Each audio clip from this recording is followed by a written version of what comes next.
Olá, está no ar mais uma edição do programa Conexão Potiguar. Muitíssimo obrigado pelo carinho da sua companhia, pela sua indispensável audiência. A reprise, você já sabe, é pelo portal de notícias do Rio Grande do Norte, www.potiguarnoticias.com.br. E se você quiser receber as notícias produzidas pela redação do jornal Potiguar Notícias diariamente em seu zap, manda um oi pra gente nesse número que aparece aqui, a gente te cadastra e você recebe gratuitamente as notícias produzidas pela redação do jornal Potiguar Notícias, sem nenhum custo. No programa de hoje nós temos a alegria de receber o colega aqui da Band, Nelson Freire, que apresenta todo domingo às 10 da manhã aqui na telinha da Band, o programa Ponto de Vista. Nelson, uma alegria recebê-lo aqui no Conexão Potiguar, tudo bem? Tudo bom, Zé Pinto. Na verdade, a alegria é minha de poder estar aqui prestigiando não só a você, mas como a todo o seu público, até porque eu assisto seu programa diariamente. Eu acordo muito cedo e a primeira coisa que eu faço é colocar na Band para ouvir você. De modo que é uma satisfação imensa estar aqui conversando. O prazer é todo nosso. Meu caro, o senhor foi deputado várias vezes, foi presidente da Assembleia Legislativa do Rio Grande do Norte. Você já viu um momento político mais conturbado do que o que a gente está vendo? Pinto, realmente, para ser muito honesto com você e com os telespectadores, eu acho que a gente está ganhando, o momento atual está ganhando, é o concurso. Pelo menos ao longo dos anos que eu me entendo de gente. Eu acho que a gente nunca passou. Passamos por problemas, sim. Só que esse problema está muito complicado, está muito complexo. E com um detalhe, hoje no Brasil nós temos mídias sociais que mostram para as pessoas, em quaisquer lugares, em quaisquer locais, tudo que está acontecendo na hora, online. Então, na verdade, fica aquela apreensão e nós acompanhamos os problemas, os desmandos da política, essa confusão que virou a política brasileira e que extrapola na área econômica, na área social e tantas mazelas. Os políticos, de forma geral, e aí vai quase todos os partidos, as vísceras deles estão nas janelas expostas. Nunca foi tão exposto assim, e você citou um elemento que não tinha historicamente, que são as redes sociais, né? Sem dúvida, elas fizeram a diferença. A grande diferença hoje em dia é que todos nós, você, eu, nós que trabalhamos inclusive com as mídias sociais, eu lhe acompanho diariamente, eu tenho certeza que você também me acompanha, eu acompanho o seu blog, você acompanha o meu, o blog Ponto de Vista, e a gente noticia para as pessoas que leem na hora que tudo que está acontecendo. Eu já tive a oportunidade de, no meu blog Ponto de Vista, dar matérias de incidentes no Oriente Médio que outras empresas de comunicação no Brasil, no sul do Brasil, vieram a dar apenas 8 horas depois. Isso porque no blog Ponto de Vista eu tenho um correspondente especialíssimo, que é um grande amigo meu que mora em Tel Aviv, e ali são 6 horas de diferença, de fuso horário. Então, nessa diferença de horário, eu já tive a oportunidade de colocar em primeira mão notícias de atentados no Oriente Médio, notícias de navios, embarcações com aqueles fugitivos do Oriente Médio rumo à Europa, em primeiríssima mão. A gente falou dos problemas da política do Brasil, mas o mundo está em convulsão, né? Você citou aí o Oriente Médio, a gente está vendo também o que envolve também a Europa, né? E os Estados Unidos, né? E a América do Sul, então o mundo está em convulsão. O mundo está em convulsão e eu tenho dito isso já há algum tempo. As pessoas até veem e escutam com um pouco de ceticismo, mas eu acho que nós estamos vivendo já o início da Terceira Guerra Mundial, que vai ser diferente. É uma guerra que não vai acontecer no território da Europa, como a Primeira e a Segunda Guerra que foram na Europa. Nós estamos vivendo uma guerra diferente. Só na Síria são 19 países que estão lá dentro brigando.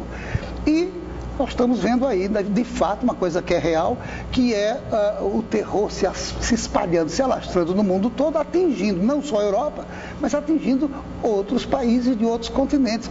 Apenas no Brasil, graças a Deus até, a gente não tem vivenciado isso. Só que agora, por conta das Olimpíadas, esse assunto chegou pertinho do brasileiro. O brasileiro começou a ter medo da possibilidade de um eventual ataque terrorista por ocasião da Rio 2016. Eu acredito que não vai acontecer. Até porque o Brasil é um país, graças a Deus, tem muitas coisas ruins, mas tem outras coisas maravilhosas. É um povo geralmente num percentual bem elevado, alegre e há uma convivência muito pacífica. Tem muita violência no Brasil, mas a tradição de terror não tem, né? Não tem.